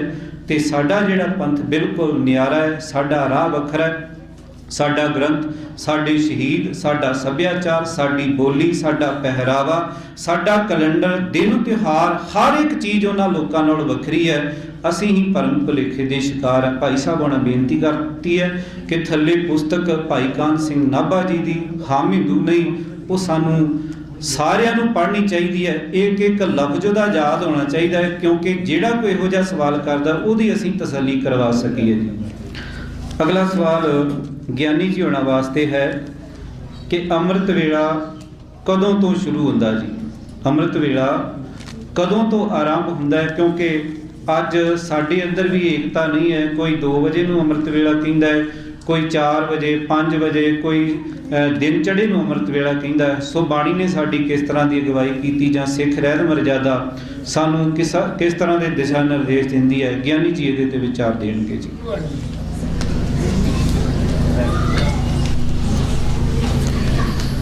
ਸਨੇਮਰ ਫਤਿਹ ਪ੍ਰਵਾਨ ਕਰੋ ਜੀ। ਗੱਜ ਕੇ ਆਖੋ ਵਾਹਿਗੁਰੂ ਜੀ ਕਾ ਖਾਲਸਾ ਵਾਹਿਗੁਰੂ ਜੀ ਕੀ ਫਤਿਹ। ਗੁਰੂ ਪਿਆਰਿਓ ਜੀ, ਉੱਠਣ ਦਾ ਪ੍ਰਬੰਧ ਕਰਦੇ ਨੇ, ਫਤਿਹ ਬੁਲਾ ਦਈਏ। ਇਹ ਇੱਕ ਸਾਡੀ ਕੌਮ ਦਾ ਦਿਖਾਂਤ ਹੈ, ਗੁੱਸਾ ਨਾ ਕਰਿਓ। ਅੱਜ ਸਰੋਤਾਪਣ ਜਿਹੜਾ ਹੈ, ਸਰੋਤ ਹੈ, ਉਹ ਲਗਭਗ ਕੋਈ ਜ਼ਿਆਦਾ ਨਹੀਂ ਰਹੀ, ਖਤਮ ਦੇ ਬਰਾਬਰ ਹੈ। ਮੈਂ ਲੰਗਰ ਹਾਲ 'ਚ ਦੇਖ ਰਿਹਾ ਸੀ, ਇੱਕ ਨੌਜਵਾਨ ਬੱਚੇ ਨੇ ਮੱਠੀ ਵਗਾ ਕੇ ਮਾਰੀ, ਪਤਾ ਨਹੀਂ ਕੀ ਗੁੱਸਾ ਨੂੰ ਆਇਆ। 2 ਮੁੰਡੇ ਫੜ ਗਏ ਜੀ, 2 ਮੁੰਡੇ ਫੜ ਕੇ ਲਿਆਂਦੇ, ਉਹਨੂੰ ਇੱਕ ਨੇ ਗਲੋਂ ਫੜੀ ਫਿਰਦਾ ਸੀ। ਜਿਹੜੀ 10-12 ਬੰਦੇ ਬੱਚੇ ਜਿਹੜੇ ਆ, ਉਹ ਪੂਰੇ ਦਾ ਪੂਰਾ ਸ਼ੋਰ ਮਚਾਇਆ ਲੰਗਰ ਦੇ ਵਿੱਚ। ਇਹ ਪਤਾ ਨਹੀਂ ਕਿਉਂ, ਤਹਿਕੀਕਾਤ ਤੁਸੀਂ ਬਾਅਦ 'ਚ ਕਰ ਲਿਆ ਜੀ। ਇਹਦਾ ਕਾਰਨ ਕੀ ਹੈ? ਸਾਡਾ ਬੱਚਾ ਸਕੂਲੇ ਜਾਂਦਾ ਹੈ, ਅਸੀਂ ਉਹਨੂੰ ਆਣ ਕੇ ਪੁੱਛਦੇ ਹਾਂ ਵੀ ਕੀ ਪੜ੍ਹ ਕੇ ਆਇਆ, ਉੱਥੇ ਕਲਾਸ 'ਚ ਬੈਠਾ ਕਿ ਨਹੀਂ। ਤੇ ਜੇ ਸਾਡਾ ਬੱਚਾ ਕਲਾਸ ਵਿੱਚ ਜਾਵੇ ਹੀ ਨਾ, ਉਹਦੇ ਗਮਲੇ ਨੂੰ ਪਾਣੀ ਦੇ ਕੇ ਆ ਜਾਵੇ, ਉਹ ਪਾਸ ਹੋ ਜਾਏਗਾ? ਇਸ ਵਾਸਤੇ ਗੁਰੂ ਪਿਆਰ ਵਾਲਿਓ, ਅੱਜ ਮੈਂ ਇੱਕ ਹੋਰ ਬੇਨਤੀ ਕਰਾਂ, ਜਦੋਂ ਕੋਈ ਕੈਂਸਰ ਹੁੰਦਾ ਆ ਜਾਂ ਕੋਈ ਹੋਰ ਬਿਮਾਰੀ ਹੁੰਦੀ ਹੈ, ਡਾਕਟਰ ਮਰੀਜ਼ ਨੂੰ ਨਹੀਂ ਦੱਸਦਾ। ਹੋ ਸਕਦਾ ਜੇ ਮਰੀਜ਼ ਨੂੰ ਮੈਂ ਦੱਸਦਾ ਤਾਂ ਮਰੀਜ਼ ਚੜ੍ਹਾਈ ਕਰ ਜਾਏ। ਡਾਕਟਰ ਗਏ ਹੋਏ ਨਾਲ ਬੰਦਿਆਂ ਨੂੰ ਦੱਸਦਾ ਵੀ ਆਹ ਇਹ ਬਿਮਾਰੀ ਆ, ਜੇ ਇਹਦੀ ਆਹ ਇਹਦਾ ਇਲਾਜ ਆ, ਇੰਨਾ ਚਿਰ ਹਸਪਤਾਲ ਰਹਿ ਸਕਦਾ, ਬਾਕੀ ਨੂੰ ਘਰ ਜਾ ਕੇ ਦੀ ਸੇਵਾ ਕਰੋ। ਘਰਦਿਆਂ ਨੂੰ ਸਮਝਾਉਂਦਾ ਹੈ। ਇਸ ਵਾਸਤੇ ਗੁਰੂ ਪਿਆਰੇ ਇਹ ਦੋ ਗੱਲਾਂ ਪ੍ਰਬੰਧਕਾਂ ਲਈ ਨੇ, ਮਾਪਿਆਂ ਲਈ ਨੇ। ਪ੍ਰਬੰਧ ਕਰਨ ਵੀ ਸੰਗਤ ਵਿੱਚ ਨੌਜਵਾਨ ਬੈਠਣ, ਤੇ ਮਾਪਿਆਂ ਦੀ ਜ਼ਿੰਮੇਵਾਰੀ ਹੈ ਕਿ ਆਪਣੇ ਬੱਚਿਆਂ ਨੂੰ ਇਹ ਨਸੀਹਤ ਦੇਣ ਕਿ ਕਾਕਾ ਜੇ ਗੁਰੂ ਦੇ ਕੋਲ ਗਿਆ ਆ, ਮੱਥਾ ਟੇਕਿਆ ਆ, ਤੇ ਗੁਰੂ ਦੇ ਕੋਲ ਬੈਠਣ ਦਾ ਯਤਨ ਕਰ। ਸਵਾਲ ਆਇਆ ਗੁਰੂ ਪਿਆਰਿਓ ਤੇ ਅੰਮ੍ਰਿਤ ਵੇਲਾ ਕੀ ਹੈ? ਅੰਮ੍ਰਿਤ ਵੇਲਾ ਪਹਿਲਾ ਇਹ ਜੋ ਪੰਜ ਪ੍ਰਵਾਨ ਰਹਿਤ ਮਰਿਆਦਾ ਵਿੱਚ ਲਿਖਿਆ ਹੈ ਕਿ ਸਿੱਖ ਟਾਈਮ ਨਾਲ, ਸਮੇਂ ਤੇ ਟਾਈਮ ਨਾਲ ਉੱਠੇ। ਅੰਮ੍ਰਿਤ ਦਾ ਅਰਥ ਹੈਗਾ ਜ਼ਿੰਦਗੀ ਵਿੱਚ ਪਾਬੰਦੀ। ਜਿਹੜਾ ਬੰਦਾ ਸਵੇਰੇ ਸ਼ਾਮ ਨੂੰ ਆਰਾਮ ਨਾਲ ਸੁੱਤਾ ਹੈ, ਆਪਣਾ ਕੰਮਕਾਰ ਕਰਕੇ ਸਮੇਂ ਨਾਲ ਸੌਂ ਗਿਆ ਹੈ, ਉਹ ਜ਼ਰੂਰ ਅੰਮ੍ਰਿਤ ਵੇਲੇ ਜਾਗੇਗਾ। ਅੰਮ੍ਰਿਤ ਵੇਲੇ ਜਾਗਣਾ ਬੜੀ ਚੰਗੀ ਗੱਲ ਹੈ। ਸਿੱਖੀ ਦੇ ਵਿੱਚ ਇੱਕ ਅਹਿਮ ਥਾਂ ਹੈ। ਇਹ ਇੱਕ ਪਹਿਲਾ ਪੜਾਅ ਹੈ। ਹੁਣ ਅਗਲਾ ਪੜਾਅ ਹੈ ਅੰਮ੍ਰਿਤ ਵੇਲਾ। ਜਦੋਂ ਅਸੀਂ ਖੰਡੇ ਦੀ ਪਹੁ ਲੈਣੀ ਹੈ, ਉਹਨੂੰ ਕੀ ਕਿਹਾ ਜਾਂਦਾ ਆ? ਅੰਮ੍ਰਿਤ ਵੇਲਾ। ਹੁਣ ਅੰਮ੍ਰਿਤ ਵੇਲਾ ਉੱਠਣਾ, ਤੇ ਅੰਮ੍ਰਿਤ ਵੇਲੇ ਉੱਠਣ ਤੋਂ ਬਾਅਦ ਆਪਾਂ ਅੰਮ੍ਰਿਤ ਵੇਲੇ ਨੂੰ ਆਪਣੇ ਜੀਵਨ ਦੇ ਵਿੱਚ ਲੈ ਕੇ ਆਉਣਾ। ਕੇਵਲ ਇੰਨਾ ਨਹੀਂ ਕਿ ਮੈਂ ਅੰਮ੍ਰਿਤ ਵੇਲੇ ਉੱਠ ਗਿਆ ਤੇ ਮੈਂ ਹੁਣ ਠੀਕ ਠਾਕ ਹੋ ਗਿਆ। ਅੰਮ੍ਰਿਤ ਵੇਲੇ ਗੁਰੂ ਪਿਆਰੇ ਚੋਰ ਵੀ ਉੱਠਦੇ ਆ, ਤੇ ਪੁਲਿਸ ਵਾਲੇ ਵੀ ਉੱਠਦੇ ਆ, ਜਿਨ੍ਹਾਂ ਨੇ ਪਿੰਡਾਂ 'ਚ ਰੇਡ ਕਰਨਾ ਹੁੰਦਾ ਸ਼ਰਾਬ ਫੜਨ ਵਾਸਤੇ। ਚੋਰ ਵੀ ਉੱਠਦਾ, ਹੋਰ ਵੀ ਉੱਠਦੇ ਨੇ।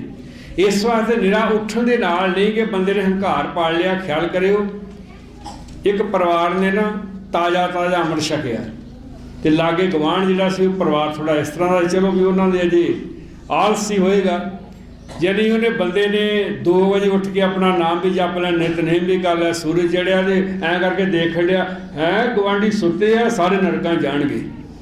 ਯਾਨੀ ਉਹਨੇ ਅੰਮ੍ਰਿਤ ਵੇਲੇ ਉੱਠ ਕੇ ਦੂਜਿਆਂ ਨੂੰ ਨਰਕਾਂ ਵਿੱਚ ਭੇਜਣ ਦਾ ਲਾਇਸੈਂਸ ਲੈ ਲਿਆ। ਇਸ ਵਾਸਤੇ ਹੰਕਾਰ ਨਹੀਂ ਹੈ ਕਿ ਮੈਂ ਅੰਮ੍ਰਿਤ ਵੇਲੇ ਉੱਠ ਰਿਹਾ, ਬੜੀ ਚੰਗੀ ਗੱਲ ਆ।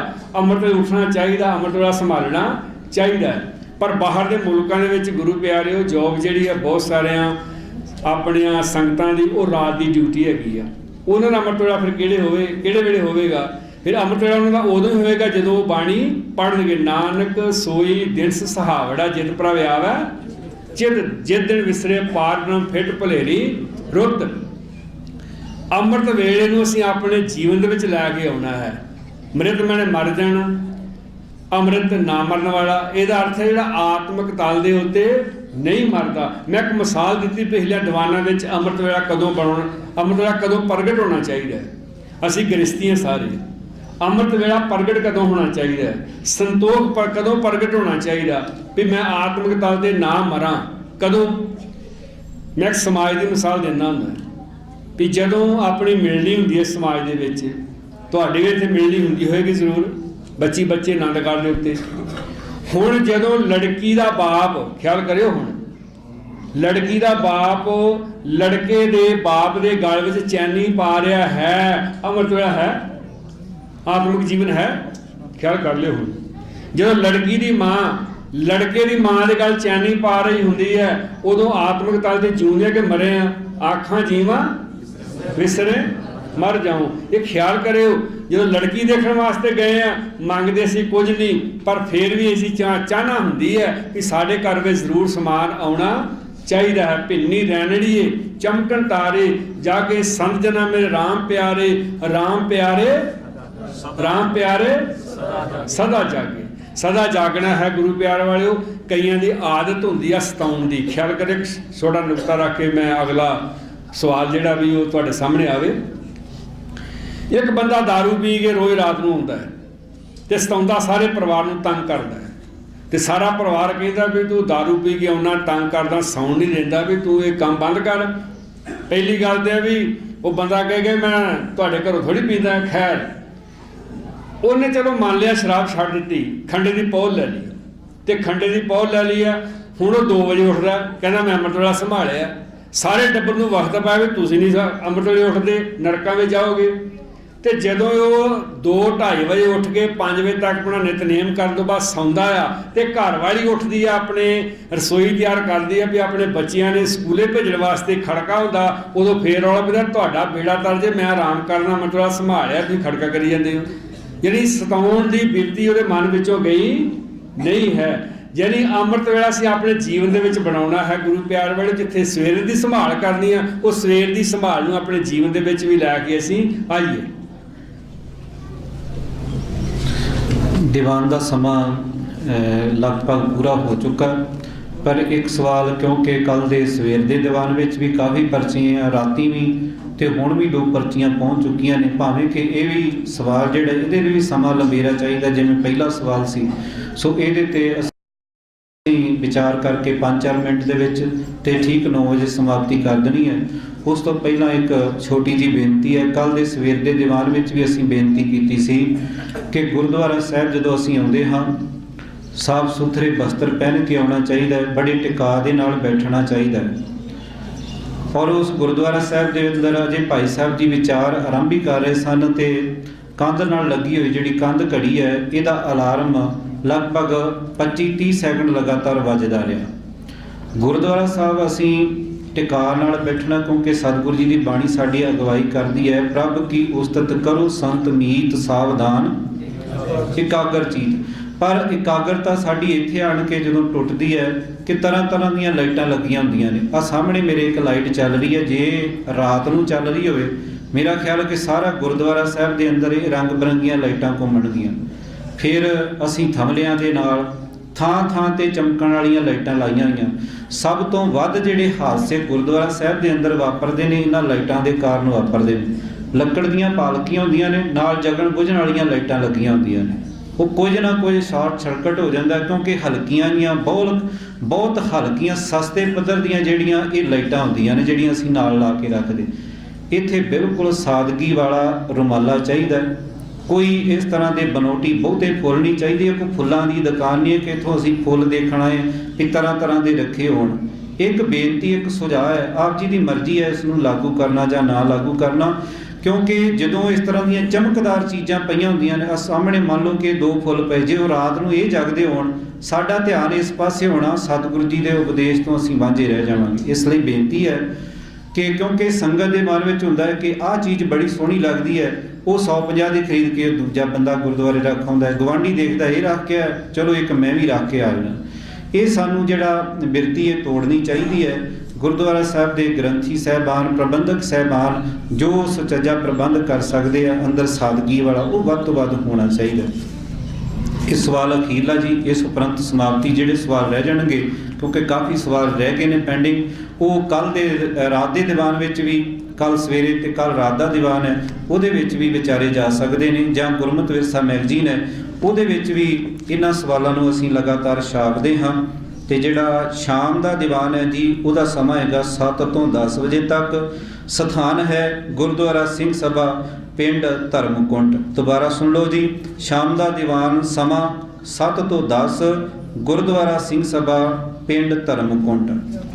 ਜਿਸ ਸਵਾਲ ਬਾਬਤ ਮੈਂ ਆਪ ਜੀ ਦੇ ਨਾਲ ਪਹਿਲਾਂ ਬੇਨਤੀ ਕੀਤੀ ਹੈ ਕਿ ਮਾਸ ਬਾਰੇ ਸਵਾਲ ਹੈ ਜੀ, ਭਾਵੇਂ ਕਿ ਸਾਨੂੰ ਆਸ ਨਹੀਂ ਸੀ ਕਿ ਇੱਥੋਂ ਵੀ ਸਾਨੂੰ ਇਹ ਸਵਾਲ ਜਿਹੜਾ ਆਏਗਾ, ਕਿਉਂਕਿ ਪੰਜਾਬ ਦੇ ਵਿੱਚ ਤਰ੍ਹਾਂ ਦੀਆਂ ਮਰਜ਼ਾਦਾ, ਤਰ੍ਹਾਂ ਦਾ ਡੇਰਾਵਾਦ, ਸਾਧਵਾਦ, ਕਈ ਤਰ੍ਹਾਂ ਦੀਆਂ ਉੱਥੇ ਜਿਹੜੀਆਂ ਵਾ ਸੰਪਰਦਾਵਾਂ, ਡੇਰੇ ਉਹ ਚੱਲ ਰਹੇ ਆ। ਉਹਨਾਂ ਲੋਕਾਂ ਨੇ ਤਾਂ ਇਸ ਤਰ੍ਹਾਂ ਦੇ ਵਹਿਮ ਭਰਮ ਭੁਲੇਖੇ ਪਾਏ ਹੋਏ ਨੇ ਤੇ ਅਸੀਂ ਸੋਚਿਆ ਸੀ ਕਿ ਸ਼ਾਇਦ ਇੱਥੇ ਨਾ ਆਵੇ, ਪਰ ਹੋ ਸਕਦਾ ਹੈ ਕਿ ਪੰਜਾਬ ਵਾਲਿਆਂ ਦੇ ਨਾਲ ਕਿਸੇ ਦਾ ਨਾਤਾ ਹੋਵੇ ਜਾਂ ਕਿਸੇ ਸਾਧ ਦੇ ਡੇਰੇ ਦੇ ਨਾਲ ਕੋਈ ਜੜਿਆ ਹੋਵੇ, ਤਾਂ ਕਰਕੇ ਇਸ ਤਰ੍ਹਾਂ ਦੇ ਜਿਹੜੇ ਸੰਕੇ ਸਵਾਲ ਖੜੇ ਹੁੰਦੇ ਨੇ। ਤੇ ਮੈਂ ਬੇਨਤੀ ਕਰਾਂਗਾ ਕਿ ਭਾਈ ਸੁਖਵਿੰਦਰ ਸਿੰਘ ਜੀ ਸੰਖੇਪ ਵਿੱਚ ਇਹਦੇ ਨਾਲ ਸੰਗਤਾਂ ਦੇ ਨਾਲ ਵਿਚਾਰ ਸਾਂਝੇ ਕਰਕੇ ਉਪਰੰਤ ਸਮਾਪਤੀ ਦੀ।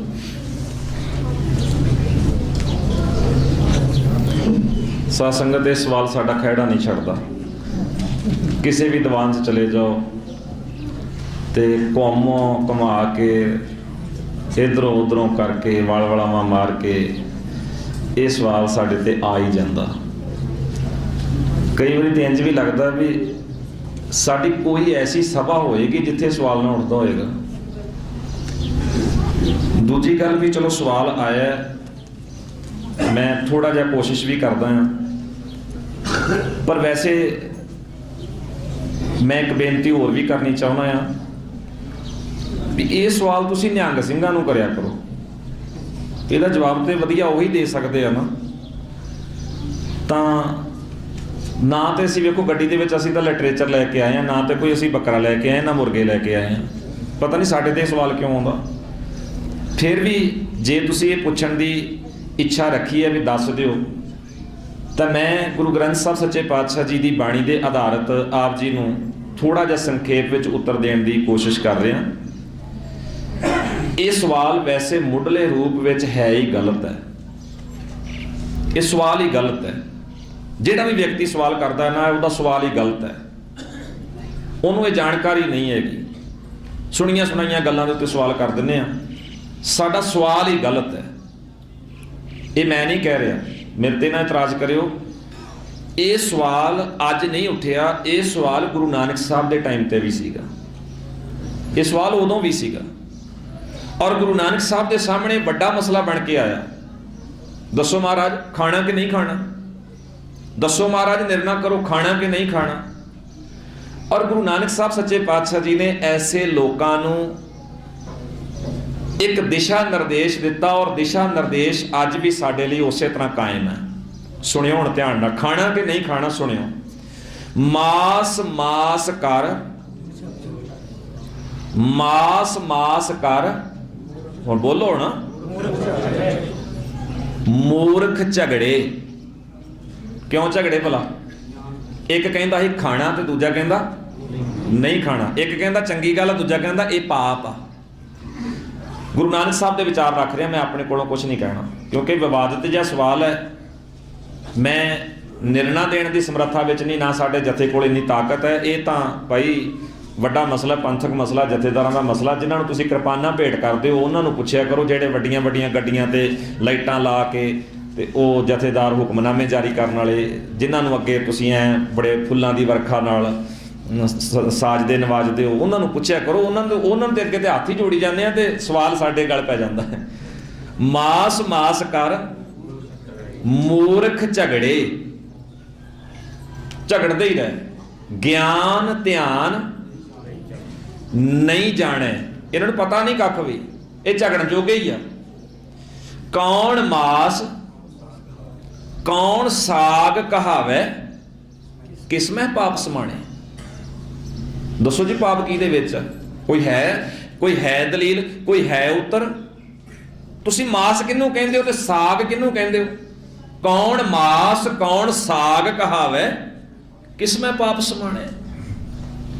1299 ਤੇ 90, 1299 ਤੇ 90 ਅੰਕ ਤੇ ਗੁਰੂ ਗ੍ਰੰਥ ਸਾਹਿਬ ਵਿੱਚ ਇਹ ਦੋਵੇਂ ਸ਼ਲੋਕ ਨੇ ਗੁਰੂ ਨਾਨਕ ਸਾਹਿਬ ਜੀ ਦੇ। ਔਰ ਗੁਰੂ ਨਾਨਕ ਸਾਹਿਬ ਨੇ ਫਿਰ ਚੰਗੀ ਤਰ੍ਹਾਂ ਦਲੀਲ ਦੇ ਕੇ ਐਸੇ ਸਵਾਲ ਕਰਨ ਵਾਲੇ ਪੰਡੇ ਨੂੰ ਘੇਰਿਆ ਤੇ ਪੰਡਤ ਨੂੰ ਘੇਰ ਕੇ ਮਹਾਰਾਜ ਸੱਚੇ ਪਾਤਸ਼ਾਹ ਜੀ ਨੇ ਨਿਰੁੱਤਰ ਕੀਤਾ। ਕੀ ਆਖਿਆ ਸੁਣਿਓ ਹੁਣ, ਸਵਾਲ ਕੀ ਹੋਣਾ ਚਾਹੀਦਾ। ਇਹ ਸਵਾਲ ਨਹੀਂ ਹੈ, ਸਵਾਲ ਹੀ ਗਲਤ ਹੈ ਤੁਹਾਡਾ। ਖਾਣਾ ਕਿ ਨਹੀਂ ਖਾਣਾ, ਇਹ ਸਵਾਲ ਹੀ ਗਲਤ ਹੈ। ਆ ਸੁਣਿਓ ਹੁਣ ਸਵਾਲ ਕੀ ਹੈ। ਪਾਂਡੇ ਤੂੰ ਜਾਣੇ ਹੀ ਨਹੀਂ, ਕਿੱਥੋਂ ਮਾਸ ਉਪੰਨਾ। ਤੈਨੂੰ ਪਤਾ ਹੀ ਕੱਖ ਨਹੀਂਗਾ, ਤੈਨੂੰ ਅਕਲ ਹੈ ਹੀ ਨਹੀਂ। ਕਿੱਥੋਂ ਮਾਸ ਉਪੰਨਾ, ਮਾਸ ਹੈ ਕਿ ਮਾਸ ਪੈਦਾ ਕਿੱਥੋਂ ਹੋ ਰਿਹਾ, ਤੈਨੂੰ ਪਤਾ ਹੀ ਕੱਖ ਨਹੀਂ। ਤੋਇਓ ਅੰਨ ਕਮਾਦ ਕਪਾਹਾ, ਤੋਇਓ ਤੇਰੇ ਭਾਵੜ ਗੰਨਾ। ਤੋਇਓ ਦਾ ਅਰਥ ਹੈ ਪਾਣੀ ਤੋਂ।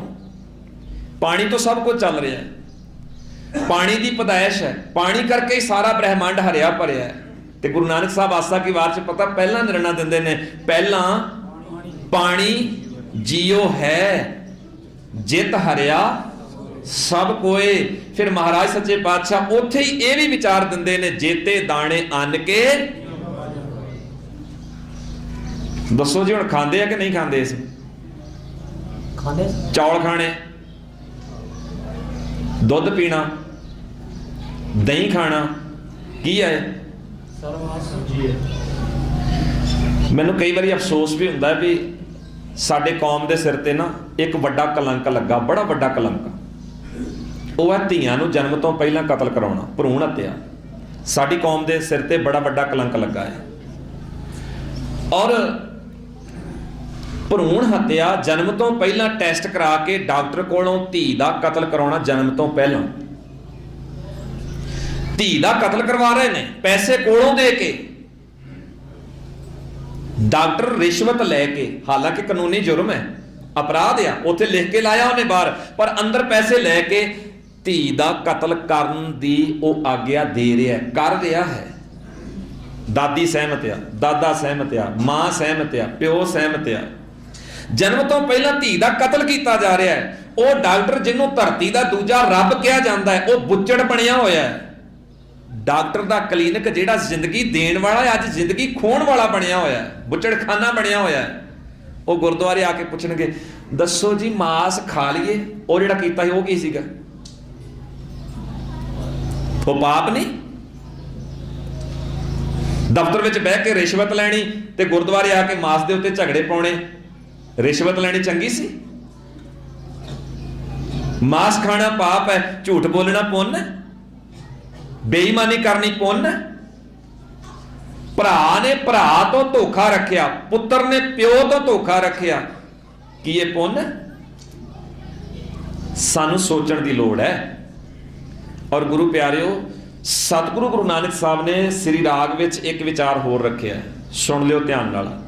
ਮਹਾਰਾਜ ਕਹਿੰਦੇ ਰਸ ਸੋਇਨਾ, ਰਸ ਦਾ ਅਰਥ ਹੈ ਚਸਕਾ, ਰਸ ਸੋਇਨਾ, ਰਸ ਰੂਪਾ, ਰੂਪਾ ਦਾ ਅਰਥ ਹੈ ਚਾਂਦੀ, ਰਸ ਸੋਇਨਾ, ਰਸ ਰੂਪਾ ਕਾਮਣ, ਇਸਤਰੀ ਦਾ ਚਸਕਾ, ਰਸ ਪਰਮਲ ਕੀ ਵਾਸ, ਸੁਗੰਧੀਆਂ ਪਾ ਕੇ ਤੇ ਤੁਰਨਾ, ਤੇ ਇਸ ਮਨਸ਼ਾ ਨਾਲ ਤੁਰਨਾ ਜਿੱਧਰ ਦੀ ਲੰਘਾਂ ਲੋਕ ਮੇਰੇ ਮਗਰ ਖਿੱਚੇ ਤੁਰੇ ਆਉਣ, ਵਾਹ ਵੀ ਵਾਹ ਕੀ ਬਾਤ ਹੈ। ਰਸ ਪਰਮਲ ਕੀ ਵਾਸ, ਰਸ ਘੋੜੇ, ਅੱਜ ਗੱਡੀਆਂ ਮੋਟਰਸਾਈਕਲ ਲਾ ਲਓ। ਰਸ ਸੇਜਾ, ਮੰਦਰ, ਮੰਦਰ ਦਾ ਅਰਥ ਹੈ ਘਰ, ਸੇਜ ਦਾ ਮਤਲਬ ਹੈ ਪਲੰਗ, ਸੌਣ ਵਾਲਾ ਮੰਜਾ, ਥਾਂ, ਸੇਜ। ਰਸ ਘੋੜੇ, ਰਸ ਸੇਜਾ, ਮੰਦਰ, ਰਸ ਮਿੱਠਾ, ਰਸ ਮਾਸ। 9ਵੇਂ ਨੰਬਰ ਦੇ ਉੱਤੇ ਅਖੀਰ ਰੱਖਿਆ ਮਹਾਰਾਜ ਨੇ, 9ਵੇਂ ਨੰਬਰ ਤੇ। ਇਤੇ ਰਸ ਸਰੀਰ ਕੇ ਕਹਿ ਘਟ ਨਾਮ ਨਿਵਾਸ। ਗੁਰੂ ਪਿਆਰਿਓ, ਇਹ ਸਵਾਲ ਦਾ ਇਵੇਂ ਸਿੱਧਾ ਮੈਂ ਹਾਂ ਜਾਂ ਨਾ ਚ ਉੱਤਰ ਨਹੀਂ ਦੇ ਸਕਦਾ। ਗੁਰਬਾਣੀ ਦਾ ਪੱਖ ਮੈਂ ਤੁਹਾਡੇ ਸਾਹਮਣੇ ਰੱਖਤਾ ਹੈ। ਸਿੱਖ ਰਹਿਤ ਮਰਜ਼ਾਦਾ 4 ਬਜ਼ੁਰਗ ਰਹਿਤਾਂ ਵਿੱਚ ਕੁੱਠਾ ਮਾਸ ਖਾਣਾ ਸਿੱਖ ਨੂੰ ਵਿਵਰਜਿਤ ਹੈ, ਇੰਨਾ ਨਿਰਣਾ ਦਿੰਦੀ ਹੈ। ਔਰ ਇਸ ਤੋਂ ਵੱਧ ਅੱਗੇ ਹੋਰ ਤੁਸੀਂ ਪੜ੍ਹਨਾ ਹੋਵੇ, ਇਹਦੇ ਬਾਰੇ ਸਟੱਡੀ ਕਰਨੀ ਹੋਵੇ, ਤਾਂ ਤੁਸੀਂ ਆਪਣੇ ਤੌਰ ਤੇ ਜਿਹੜੀਆਂ ਕਿਤਾਬਾਂ ਵਿਰੋਧ ਵਿੱਚ ਜਾਂ ਹੱਕ ਵਿੱਚ ਲਿਖੀਆਂ ਉਹ ਆਪ ਪੜ੍ਹੋ, ਆਪ ਨਿਰਣੇ ਕਰੋ, ਵਿਚਾਰੋ। ਗੁਰਬਾਣੀ ਪਹਿਲ ਦੇ ਆਧਾਰ ਤੇ ਤੁਹਾਨੂੰ ਰੱਖਣੀ ਪਏਗੀ। ਜੇ ਗੁਰਬਾਣੀ ਨੂੰ ਛੱਡ ਕੇ ਤੁਸੀਂ ਇੱਕ ਤਰਫਾ ਉਲਾਰ ਹੋਵੋਗੇ, ਨਹੀਂ ਫੈਸਲਾ ਹੋ ਸਕੇਗਾ। ਗੁਰਬਾਣੀ ਨੂੰ ਪੜ੍ਹਨ ਦੀ ਸਾਨੂੰ ਆਦਤ ਪਾਉਣੀ ਚਾਹੀਦੀ ਹੈ। ਮੈਂ ਫਿਰ ਦੱਸ ਦਿੰਦਾ, 1299 ਤੇ 90 ਅੰਕ ਤੇ ਗੁਰੂ ਨਾਨਕ ਸਾਹਿਬ ਦੇ ਦੋਵੇਂ ਸ਼ਲੋਕ ਨੇ। ਵਿਚਾਰ ਪੜ੍ਹਨੀ ਹੋਵੇ ਪ੍ਰੋਫੈਸਰ ਸਾਹਿਬ ਸਿੰਘ ਜੀ ਦੇ ਕੀਤੇ ਹੋਏ ਅਰਥ ਦਰਪਣ, ਤੁਸੀਂ ਉਹ ਲੈ ਕੇ ਸਟੀਕ ਨੂੰ ਪੜ੍ਹ ਸਕਦੇ ਹੋ, ਤਾਂ ਕਿ ਸਾਡਾ ਸਤਿਗੁਰੂ ਸੱਚੇ ਪਾਤਸ਼ਾਹ ਜੀ ਦੀ ਵਿਚਾਰ ਵਿੱਚ ਇਹ ਜੀਵਨ ਰੰਗਿਆ ਜਾਵੇ। ਔਰ ਸਤਿਗੁਰੂ ਕਿਰਪਾ ਕਰਨ। ਆਸ ਕਰਦਾ ਕਿ ਆਪ ਜੀ ਸਤਿਗੁਰੂ ਸੱਚੇ ਪਾਤਸ਼ਾਹ ਜੀ ਦੀ ਬਾਣੀ ਦੀ ਵਿਚਾਰ ਨੂੰ ਪਹਿਲ ਦੇ ਕੇ ਆਪਣੇ ਜੀਵਨ ਨੂੰ ਸਵਾਰਨ ਦਾ ਯਤਨ ਕਰੋਗੇ। ਭੁੱਲਾਂ ਚੁੱਕਾਂ ਦੀ ਖਿਮਾ ਜੀ। ਸਾਰੀ ਸੰਗਤ ਦਾ, ਪ੍ਰਬੰਧਕ ਵੀਰਾਂ ਦਾ ਔਰ ਭਾਈ ਸਾਹਿਬ ਜੀ ਦਾ, ਸਾਰਿਆਂ ਦਾ ਬਹੁਤ ਬਹੁਤ ਧੰਨਵਾਦ ਕਰਦੇ ਹਾਂ ਅਸੀਂ ਸਿੱਖੀ ਲਹਿਰ ਦੇ ਸਾਰੇ ਜਥੇ ਵੱਲੋਂ, ਜੋ ਤੁਸੀਂ ਬੜੇ ਪਿਆਰ ਨਾਲ, ਇਕਾਗਰਤਾ ਨਾਲ ਬੈਠ ਕੇ ਸ਼ਰਵਣ ਕਰਨ ਦਾ ਯਤਨ ਕੀਤਾ ਹੈ ਔਰ ਪਿਆਰ ਨਾਲ ਬੈਠ ਕੇ ਸਤਿਗੁਰੂ ਸੱਚੇ ਪਾਤਸ਼ਾਹ ਜੀ ਦੀ ਬਾਣੀ ਦਾ ਆਨੰਦ ਮਾਣਿਆ ਹੈ। ਆਸ ਕਰਦੇ ਹਾਂ ਜੇ ਕੋਈ ਸਾਡੇ ਕੋਲੋਂ ਵਿਚਾਰ ਕਰਦੇ ਹਾਂ ਭੁੱਲ, ਗਲਤੀ, ਤਰੁੱਟੀ ਤੁਹਾਨੂੰ ਨਜ਼ਰ ਆਈ, ਉਹ ਸਾਡੀ ਜਾਣ ਕੇ ਸਾਨੂੰ ਖਿਮਾ ਕਰ ਦਿਓ। ਜੇ ਕੋਈ ਗੱਲ ਚੰਗੀ ਲੱਗੀ ਹੋਵੇ, ਉਹ ਸਾਡੀ ਨਹੀਂ, ਉਹ ਸਤਿਗੁਰੂ ਜੀ ਦੀ ਜਾਣ ਕੇ ਆਪਣੇ ਪੱਲੇ ਬੰਨ੍ਹ ਕੇ ਘਰਾਂ ਨੂੰ ਲੈ ਕੇ ਜਾਣ ਦਾ ਯਤਨ ਕਰਿਓ, ਹੋਰ ਵੀਰਾਂ ਭੈਣਾਂ ਤੱਕ ਪਹੁੰਚਾਉਣ ਦਾ ਯਤਨ ਕਰਿਓ। ਬਾਹਰ ਸਟਾਲ ਲੱਗਾ ਹੈ, ਆਪ ਜੀ ਨੇ ਉੱਥੇ ਹਾਜ਼ਰੀ ਜ਼ਰੂਰ ਲਵਾ ਕੇ ਜਾਣੀ ਹੈ ਜੀ। ਜ਼ਰੂਰ ਉੱਥੋਂ ਕੋਈ ਨਾ ਕੋਈ ਕਿਤਾਬ ਜਾਂ CD ਆਪਣੇ ਘਰਾਂ ਨੂੰ ਲਿਜਾਣ ਦੀ ਵੀ ਕੋਸ਼ਿਸ਼ ਕਰਨੀ ਹੈ। ਸਰਬੱਤ ਸੰਗਤ ਦਾ ਇੱਕ ਵਾਰੀ ਫੇਰ ਬਹੁਤ ਬਹੁਤ ਧੰਨਵਾਦ। ਵਾਹਿਗੁਰੂ ਜੀ ਕਾ ਖਾਲਸਾ, ਵਾਹਿਗੁਰੂ ਜੀ ਕੀ ਫਤਿਹ।